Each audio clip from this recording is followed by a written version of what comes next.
Today's episode of That Mental Ginger Show is the first recurring episode, and we are back with the man, the legend, the myth that is Jonva Ven. You may remember Jonva from the second episode of That Mental Ginger Show. If not, the link will be in the description below, and I highly recommend that you check it out. This will be a series that I am really hoping that will kick off again, a wee recurring episodes series where we get guests back, we catch up with what they've been doing since they've been on, how their careers have been progressing, and any insights that they've had since our last encounters. So anybody that has been on, I really want you to come back. Please feel free to DM me and we'll have a chat. And right now, let's just enjoy the catch up with Jonva. All right, troops.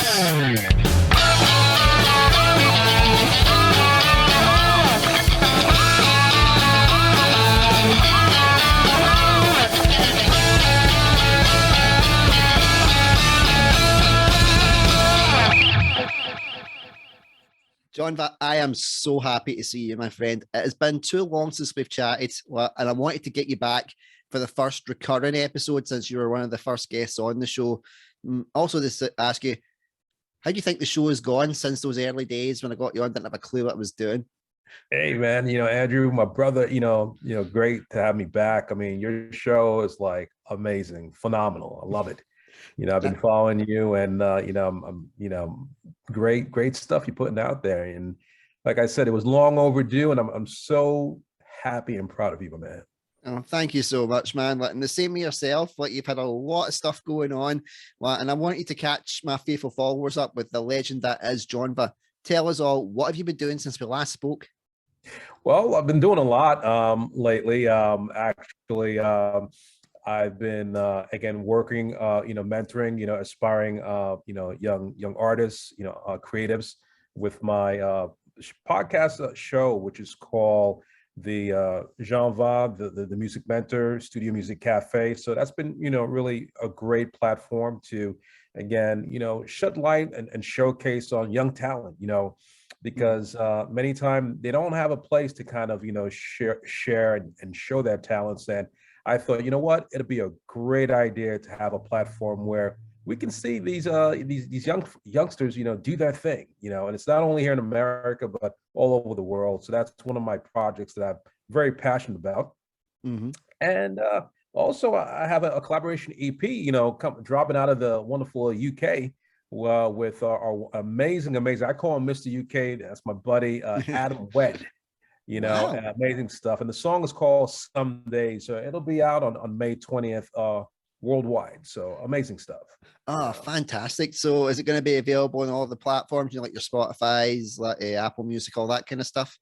Exactly. And what I'm so happy about, this collaboration was a Abbey Road's studio collaboration as well. And, Abbey Roads, for me growing up, I've always associated with the Beatles. I'm a huge Beatles fan, and I always had that dream that one day I would visit Abbey Roads as a visitor. But things kind of changed and kind of manifested in a way that it was just like, whoa, has an amazing team, and I kind of want to give a shout out to the team, as we are on here. Fire away, my friend. Give it all the plugging that you can get. I'm just glad to have you back. Thank you. The amazing producer mixer, Mr. Paul Tippler, amazing producer, and want to say thank you for your guidance on this. And also mastering engineer, Alex Wharton, totally, amazing, great job with this project. I also wanted to give a shout out to AQ, the singer, spitting some crazy rhymes on there. So much love, AQ. The amazing Melissa Ryder, who also was instrumental in the writing as well. So Melissa, a very talented writer, and one and only Mr. UK, Adam Wed, my brother in arms, man, thank you for giving me this opportunity to collaborate with you. Adam's actually on a tour over here in New York, over at the Rockwood Music Hall, which is a very famous place, debuting Sundays as well, so many stuff. So, follow Adam Wed, some great stuff, happening here. So, and thank you, my friend, for that plug in there. No, definitely, my friend. You've seen the work that obviously I've been doing, and that's one of the things I like about the podcast, that we've been able to kind of promote each other and get ourselves out there. And What, and as it's one of the things that from the very first interview that we had, because obviously I was rewatching it before we came back on, and one of the things that always stuck in my head with what you said was that you, at a certain point you have to give back. Well, and when and you gave me like your time and helped me out at the start, and things kind of grew and progressed a lot quicker than I thought they would. Well, and I was like, well, I'm getting to the to that stage. I was like, I want to start giving more, and giving back more to the people that helped me at the start of my journey when I wasn't sure of what I was doing. Like I didn't have like as up to date tech. Obviously, the tech's not important, but it does help in producing the final product, as you know yourself. And getting and just building something. And there was loads of times where I thought of, oh, I should pack this in. I don't know if I'm doing the right thing. And you guys stood by me and you supported me, and I'm really, really grateful for it. Well, thank you. It was why I was so glad to get you back. Yeah, like totally. I'm proud of your accomplishments, and I knew that you had that sparkle in you. So, I'm only going to support those that I believe that that are authentic in what they're doing, and are trying to make a difference in the world. That's who I am. And I saw that in you the very first day that we met, and I said, this is somebody that we are going to be brothers. We're going to be brothers, and I'm going to support you in any way possible because you are doing some amazing things. And you're here with the realness, as I say. Yep. And I really appreciate it, man. And I'll be getting some people back on that have supported me as well. I'll be able to do a new kind of recurring series, title pending, obviously, because me, I fly by the seat of my pants and it seems to work for me. Nice. So let's talk about the Abbey Road collaboration. You're still over in New York. How did that work? Doing a cross-continental collaboration? Talk me through it. Yeah, it was just transatlantic. Adam and I, we met on social media through Instagram, and just kind of been supporting each other. And this was at the height of the pandemic. And a lot of my our musicians, creatives, really had challenges, trying to do their craft, because as you can see, with the lockdown, they couldn't go anywhere, couldn't do much. And when you're used to touring like all the time, it is a problem. And we just kind of formed a relationship and a bond, and just kind of supported each other in post, and just got kind of became friends. And that developed into one day we just talked about collaborating with each other, and then we just kind of worked it remotely and just kind of made things happen. Yeah, it took about a year, but guess what? This song has the magic of what we both kind of infused into it, and we were able to bring a large group of, I'm not even going to say supporters, but other creatives to also help us out on this journey, and who believed in what we were doing. And some days, it's about people's struggles, man. Struggles, with mental. I'm not gonna say illness, but just mental awareness and stuff like that, and try to help people. You hear the lyrics, you'll connect it. It's a deep song, and we felt that now was the time, and we brought the magic, and we're happy about this. Yeah, and it's not just like those type of collaborations that you've been doing. A mutual friend of ours, Craig Gallagher. I heard that you were starting a collaboration with him last time we spoke. Like me and Craig at the studio. So how has that progressed since then? Craig's obviously he's not gave too much away. He's obviously a very respectable young man. But I've got you on. I've got to see if I can get my Ginger exclusive in. How have you been doing with it? It's been going great. Craig's been amazing. I tell Craig that every day that we chat through messaging, and we have our meetings, and Craig has been for me very refreshing. His musical eye is a very talented young man who I see many things ahead, and like I said, we're having fun. And as I always say, you must have fun with what you're doing. And he's very passionate. So like I said, look out. And I call him not Craig Gallagher, but Craig G. But we're gonna be looking out for Craig G. He's doing some incredible stuff to share with the world, and some really good quality materials. So be on the lookout. I know he's very kind of secretive with it, but when it does come out, everybody definitely supports him, because it's some good stuff that Craig's putting out. Yeah, definitely. He's such a good guy, and I'm going to be getting him on a couple of other projects, one of which being like the Super Ginge. We'll talk where we'll geek out and talk about Star Wars. It's what we do. So, what about yourself, John? Would you be interested in coming on any of the other projects that I'm developing? As you've seen, I'm always open, and when we're done, we're going to talk offline about some things because I have some things in the works that I'd like to talk to you and your team about and see what we can do. No, definitely, my friend. I do have another plug I want to put, and it's just another artist I'm working with by the name of BB Phoenix out of the UK.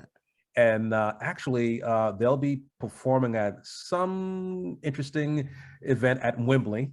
I'm just going to just leave it at Oh, that's it. That's it. You just brought it in for me, and I'm like, I need more, and so will the audience. We will want to know more. When you're able to drop the extras, make sure you let us know. Get us tagged and plug us. One thing I've noticed is that your social media game is so on point, my friend. Thank you. You're so good at doing your reels, your promotions over the social medias, connections, creativity, networking. That's something that I knew you were good at, but you just seem to have hit another level. How did you do it? Because I'm still trying to find that secret link for the marketing side of it. I've been very fortunate with how things have gone. How did you find it to step up that level? Well, I found that, and you'll probably check out one of my podcasts that I had about being authentic in the industry. Mm-hmm. And people will only respond if you are true to the things that you say and how you treat others. Mm-hmm. And I'm not going to say fans, but I'm going to call fams, FAMS, fams, who reach out to me through social media, and we have a conversation. Like, are you real? We send you messages, you actually respond. I'm like, yeah, because like I said, why not? Yeah, definitely, man. Why not? And that says a lot about, I would say, about who you are and your character. Mm-hmm. And you could only have 2 followers, and you send me a DM message, and we're having a conversation. Yeah. Some people say, I just want to meet you. I have people from all over the world who video message me and they want to get on, and we chat. No big deal. Just be true yourself. And when people see that, hey, this is somebody who's just a normal person, just doing some amazing things, but they talk to us. They take the time to connect. And none of this would be able, the results that you see, it's because of connections, the authenticity of these connections. Definitely, my friend. And I remember beforehand we'd spoke about your time at Berkeley, and I'd asked you about some of the names that you were with. And you were like, I can't remember off the top of my head, because you were so focused on making sure you got through it, rightfully so. And then I remember just afterwards you'd found an old photo, and I saw some of the people that you graduated with. How did you forget those people? How did you forget JT? Honestly, he's whiter than vanilla toast. And you forgot. Well, I'll drop this. 2019, everybody knows, the whole world knows about it. This was a very interesting year for Berkeley, because we had, at the same time that was doing the undergrad, we had honorary doctorates. And my graduating class had Missy Elliott, who was getting inducted into the Songwriters Hall of Fame, Justin Timberlake, who was getting his honorary doctorate, and Alice Lacrimoire, who's done Rent, who's done Hamilton. So that's my graduating class. So yeah. It was one thing. It was one of the things I was like, this man is so humble, that he forgot that in his graduating class was Missy Elliott and Justin Timberlake. I seen that photo and my jaw hit the floor, and my tongue lolled out of my mouth, man. I was like, it just proves how real and authentic that you are, that you didn't feel the need to drop any names about you. You were just like, look, my work speaks for itself.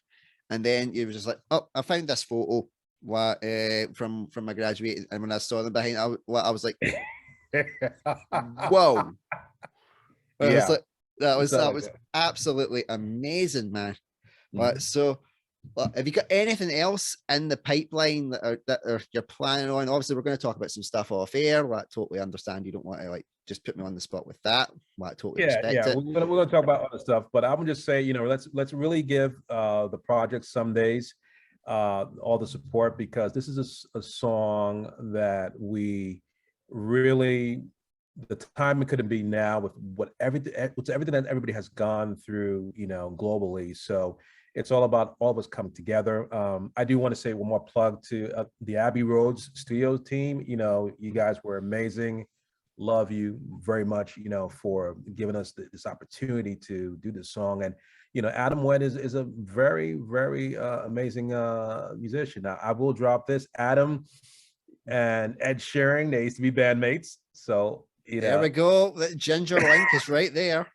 They used to be bandmates. They have some connects. So like I said, I'm not about to name drop, but I'll share with that. You can, if you pull up Adam Wen, you'll see Ed Sheeran and doing a cameo on a project. But Adam is amazing. Love him dearly. Love the whole team. And this song really is really a special song for us from the heart.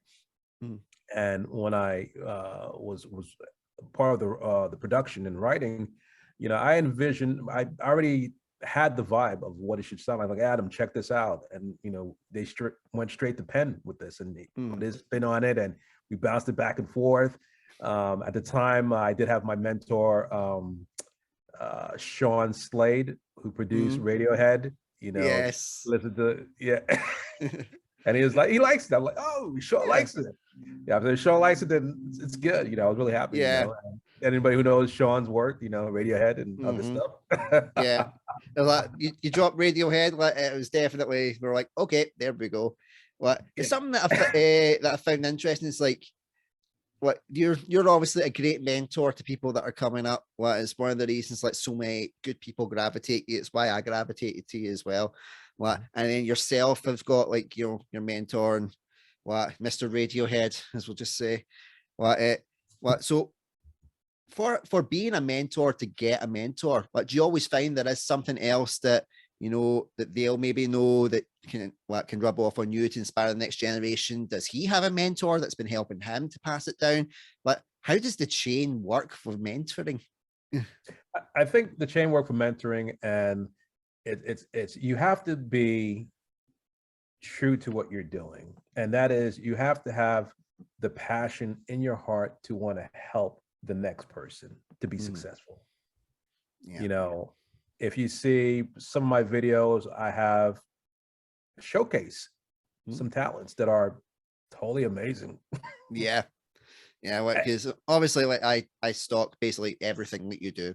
It's you tag me in everything, which I appreciate, because it makes it easier to stalk you. So it means I can look up all the stuff that you're doing, and see how all the artists that you're helping inspire and come through, and just some of the guys, like you mentioned, like AQ the singer. We've talked about Craig Gallagher. These are guys that are definitely on the up and up, and not only do you see a spark in them, they obviously see the goodness in you to go, let's collaborate, let's do a project, and more importantly, you follow through with it. One thing I think we've both learned over the course of a year, there's so many people that will make promises and never keep them. Right. And it's so refreshing to finally meet people that do follow through on their word, and the word is their bond. It is something that is truly inspiring, man. So tell us about the podcast again. Obviously, I was on it very first time around when I was absolutely bricking myself when I did that. I think that was because that was only my second interview that I'd done. Yeah, I think at the time, either my first or my second, because I'd done the Landover Legends podcast, which was brilliant, and then there was yours. So I can't remember the order, but it was those two in quick succession, and I was terrified, man. And you made me feel so at ease and so comfortable. It was great. So what's the plans for the podcast going forward? Is there any game upping that you're going to do? Any guests that you can enlighten us on? I'm digging for truffles here, man. Let's go. Well, the podcast is Live Life, Be Happy 24/7 Unplugged. And when I say unplug, it's for me, I don't believe in perfection. Mhm. I believe at one point in time that we will achieve excellence. Hey, so if you make a mistake, so what? You Yeah. know, just have fun with it. But I've had actually a really amazing individual by the name of Jacob Skelly. He's Yeah. CEO of Get 'em Records Wow. and author, and just phenomenal, and it end up being, again, his mentor. They just gravitate to me. Yeah. And Jacob is amazing. Be looking out for Jacob. He's doing some really amazing things. He's also a hip hop producer. Nice. Has had much success and written 2 books that are currently on Amazon. So Wow. if you go look at the podcast, yeah, there's some amazing stuff coming out here from this next generation of creatives. Yeah. They're here taking their craft very serious, and they look to me for guidance and just to kind of point them in the right direction. You know, Mhm. and it's been great. Having a blast, and I'm also having bands. I'm having Yeah. bands come on as well, doing things with bands, Yeah. and giving them a platform to have their voice heard as well. You Mhm. know, now I'm going to kind of shift my computer because I don't want us to unplug. So, all the audience, you're going to take a walk with me right now. Hey. But this, ironically, this won't be the first time that we've went a walk. When I interviewed the comedian Right. Maggie Whitehouse, she had to moved it. What I was asking her about, like, she wrote a book about steam trains, and as you now know, I'm a massive Thomas fan, so I love steam trains. So she took the laptop down to her study, to let me see the books that she'd wrote about. She'd wrote about the Chinese railway and things like that. So we went on a virtual tour of her house. It was like a very surreal come dine with me. Nice. Well, where there was like just instead of like them having the meal and then rifling through all their stuff, I was just getting a home invasion. It was fantastic. You see, But, and, but no, I and thoroughly enjoyed. this is what I like about what we're doing. Nothing scripted. We're just being Yeah. natural with it. Just unplug. So hey, I tell you I had to charge. I got to charge my laptop. Yeah, definitely, man. Well, it's the same deal. Like when people kept asking, one of the things that people had kept asking me at the start was, "Can you edit this? Can you edit that?" And at one point, I just eventually decided that's not my process. Right. And it was the fact that it wasn't just the fact that I was able to say it wasn't my process, like, because life's unedited, I'm unedited. A mental health show should not be unedited, and I shouldn't apologize for it. I was more impressed with the fact that for once I stood my ground and said no. Because I try to be as accommodating to people as I can. If there's certain things where they're like, look, I said something in there, it's one little thing, could you take that out or censor it? I'm like, okay, fair enough. But this certain individual was wanting like mass amounts of the episode like censored, even though I told them from the get-go I don't censor. So I wound up pulling the episode as a result. But I was proud of myself because I did stand my ground for a change, and that's how I knew I was on a winner with this. Because normally I would be like, okay, maybe do this, maybe do that, and then it would feel wrong to do it, and I would lose my confidence. And for once I stood up for myself. And again, if it wasn't for you guys, like, kind of helping me along the way and giving me the support and encouragement I needed, I wouldn't have been able to get myself into that situation. So I know what I keep saying it, but I am really grateful to you guys, for like the little kid who didn't have really a clue what he was doing. That's how I felt at the time. I was like, I just don't know what I'm doing here. And I just kind of fumbled through what you guys started. I was at 76 subscribers and like 30 views, and then things have kind of they progressed a bit since then. And that's why I also wanted to get you guys back so you could get more of the exposure that you deserve. Because I was feeling guilty. I'm like, I need to get these guys back and give them the traction that they thoroughly deserve and the eyeballs that they deserve. And who better to ask back than yourself, who gave me like the push that I needed. What's funny? As I'm talking, I hear somebody banging the bass drum, so I'm assuming that it must be a marching band because it's a steady boom, boom. Yeah, I can hear it. It's like it's all good. it's such a good beat. It's like and I keep thinking, I'm like, am I speaking in time with the beat? Am I not? I'm out of tune. It's so funny. Look at it. Yeah. This is so cool, man. It really is. This is it's fantastic, and once again, it's one of the things I love about doing these type of ones where they'd be like, "Is that what's going on in the background?" I'd be like, "Just put underneath it." drop the bass. Mhm. So let's we'll have a Definitely. brief talk about COVID, because at the time we weren't completely out of it yet. We had another, I think we had another lockdown to go at that point, before Mhm. we were finally kind of peaking on the other side. Now we're finally starting to get through it. There's that bit of light at the end of the tunnel.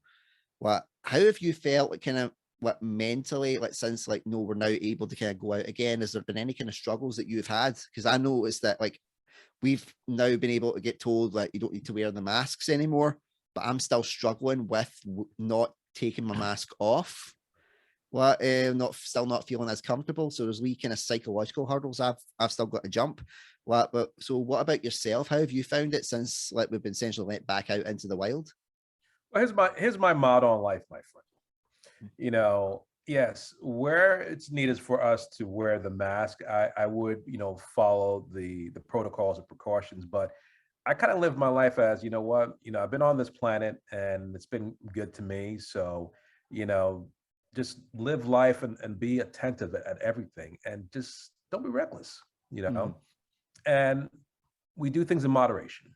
Yeah. So if I'm going to a large group and it's something that requires me to wear the mask, I'll wear the mask. And if I can take it off, I'll take it off. And that's it. I mean, I'm one that, I really don't, yeah, I love people and stuff like that, but I really don't like to be in crowds, you know. Mhm. Yeah. I'll never like being in large groups or anything like that. So I'm fine with it.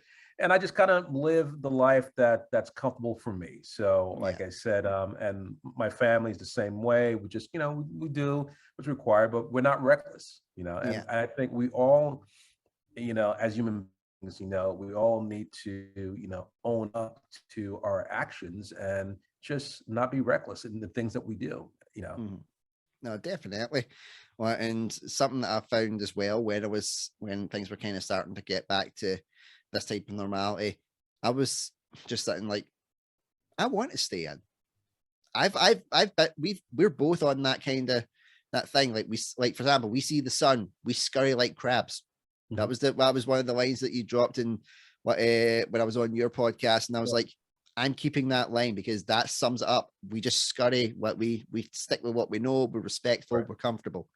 And it just proved that you didn't need to have the big circles to be this kind of big personality. Like, if you Mhm. have the personality, people will gravitate to you. And like I said, it's why I gravitated to you, and it's why hopefully that you guys have gravitated to me over this Of last course. few months. And what Yes, it's been an amazing journey just getting it to is. watch it. Obviously, like, there's been a couple of ups and downs, which we've both rode through. And I've been so grateful that when things kind of hit the fan, you were there for me, Mhm. and vice versa. Like, I didn't want to obviously not be there for you. So, obviously I Thank you, my can't. friend. I won't talk about what it was, but from the bottom of my heart, I want to say I really appreciate it. Especially when I was struggling mentally. For a couple of points there. Well, So thank you. thank you. I'm always here to support you. It is part of our growth and development as human beings. Mhm. But what brings us together is our strength together and how we support each other. And that's what when you immediately, I knew that I had to be there for a friend. I could see like a brother. So I'm going to be here for you. Maybe I'm not over there in Scotland, whatever, but I'm going to Mhm. be there for you. And the words itself is more powerful. Yeah, You know. definitely. And if you ever are in Scotland, always remember what we have the couch for you to crash on. All right, What cool. it's like again. I've crashed on there a few times since this podcast has been revamped. It is comfy. I would and I will not, because one of my friends had asked me, who's been listening regularly, was like, "How many people have you offered that couch to?" And I'm like, "No, the real question is, how many of them have taken up the offer?" Right. So I will keep it. I will be keeping note and just be like, right, if this person is in Scotland and they don't come to see me or even look at the couch, I will take that to heart, my friend. All right. Because that was what I was going to ask. Like, when you were, was it all virtual over Abbey Road? Like, did you get the chance to go over? Yeah, it was all virtual. What happened was I was already doing virtual before everything came to a grinding halt. Mhm. So I understand the process in working virtually and I had no issues, you Mhm. know. And again, once you understand when you understand your craft, like I said, it's just that you're consistent with it, you know. Mhm. And a Did I lot of just hear folks. that beat again, or was it just a loud thumping noise? I was the pausing. thumping noise. Yeah, The loud yeah. thump. I was just like, The door. they're determined to crash our party. This is our reunion show, guys. Come on. But but that's it. It shows everybody that this is also very unplugged. So we're good. We're Yeah. good. It's not scripted, and we're just going just naturally with it. Yeah, definitely. Like, because when I did before I did the revamp, what I did used to do, like try and think of questions and send them out, and it didn't feel authentic. It didn't feel real, and that was something that I kind of realized as I went. I was like, I'm nosy. I am what we call in Scotland a gabshite. Which is basically, if there's something that I find that it interests me and it fascinates me, I will ask questions about it. We'll have a tangent talk about it. Well, I break off. It's the way my brain is wired. And that's my kind of style. And obviously, it must have clicked with some people. Otherwise, people wouldn't be watching it. That's right. So we are starting to come up on our time. Because Zoom only gives us 40 minutes now. Instead I see that they're being stingy, because before you can get on in an hour, but something happened. They're being stingy with it. I don't know what it is. It's like they've went like COVID's kind of on the back burner. Like, we're gonna just charge you again. I'm like, no, I am stingy that I need the freebies a lot. But what I'm trying to treat it as, like, Zoom has now become my producer. Because remember when we did like your shows, and you're like my producer's telling us that we're starting to come up on time, and I'm like, well, maybe this is my producer. Zoom has become my producer, saying, okay, you're becoming a bit more successful. We want to make sure that we can get our plugs in. Exactly. So at the time of this recording, my friend, the Eurovision Song Contest is going to drop. Now, I have to ask, in America, do you guys have any idea of what that is? Don't even know what it is. Please educate me. It's basically like countries that are in like the European Union, like they enter this competition with their best artists, their best musicians, and they all compete to see like who's going to be the winner. A lot of times it's been complained about because it's always been seen as political. For example, with at the time of recording, sadly, there's the war in Ukraine going on, so Ukraine are being considered like the favourites for winning before it's even started. But at the same time, it's a great experience to just have a bit of fun with music. Like the wife and I, once we put the boys to bed, and I also have like an alcoholic drink. I'll just have a normal drink. We'll watch the acts and we'll kind of go through them and see what we liked about them, what we didn't, what the performances were like. And it's very interesting, and it's like a good connection. To find out bits about your partner as well, what their musical tastes are like compared to yours. But do America have something kind of similar where it's like well, we got those American Idols. We got The Voice. Something similar to that. They used to have X Factor, which Simon Cowell, all that stuff. Yeah, so we had somewhere over here, but with X Factor and Britain's Got Talent. But like specifically where it was like inter-country kind of tournaments. Did they ever have anything like that over in your side of the pond? I've never seen anything like that. But I remember seeing a movie, and it was a comedy movie about this thing. And I think with Will Ferrell, yeah, on Netflix. And believe it or not, that was them toning it down. It can be that. Like last year, Germany entered a contest, and there was a guy dressed as a hand. Okay. It was the most. I actually looked around at Alison and asked her if she'd spiked my drink. And I was like, if the next act is rubbish, we are switching this off because I can't take this. And then luckily Finland appealed to my old nu metal roots and brought out a great band, Blind Channel, absolutely fantastic. And my jaw hit the floor. And I was like, yep, okay, my faith in humanity has been restored. I will move to Finland. Okay. It was absolutely brilliant. If there is a way for you to find a stream for it, it'll be on. You're gonna have to send me the link. Email me the link in case I can catch it. Yep. If I can get anything, I'll send it on to you. Highly recommend it. Just purely for the entertainment. And our commentators he's one of the bitchiest guys in the world. He'll come on and be like, oh, we'd be better than them. We'd be better than them. Britain has finished bottom twice in a row. Nice. We have not sent our best acts out there. And they're like, I think that's harsh. I think that's unfair. And you can tell that he's just getting drunk as he's going on, because he just gets more and more bitchy. It's fantastic. It's something so quintessentially European that you really feel like you can't make it up, yet it's real. Yeah. Well, John, but I'm so glad that you're the first guest back for recurring episodes. Like, it just feels like we picked up where we left off the last time. Obviously, a lot has happened for both of us since then. Oh But yeah. it's fantastic just to see you and get to speak to you, like, and go over some of the projects you've been doing. What we sharing the love, man. We just got to keep it going. Like we've been doing. Always. Like I said, we continue to support each other. We'll talk offline about the other things, and there's a lot of things in the works. And for all the fans who are looking at this, hey, keep following us, because there's more to come, and more to inspire everybody. So you're all part of the family. So Jonva's gonna give you that virtual hug now. So remember that. Yep. Follow us. Virtual hug back, my friend. That's right. Well, because I remember when you came on, you went to all my fams in the UK, what's up? And I was like, what's up? I was like, what's up indeed? I was like, how do I respond to that without seeming completely white?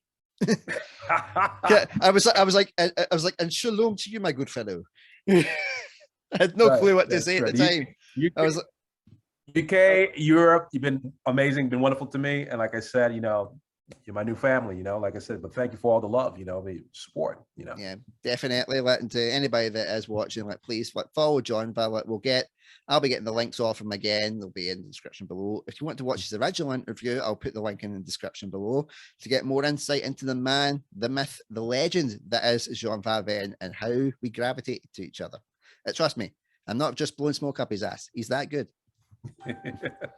Well, thank you guys. Yeah. So until next time, my faithful followers, I've been Andrew Durning. Once again, we have had the brilliant Jonva Ven back, someone who was a great support to us at the start, and we will continue to support each other in the future. So until then, take care, stay safe. Peace out.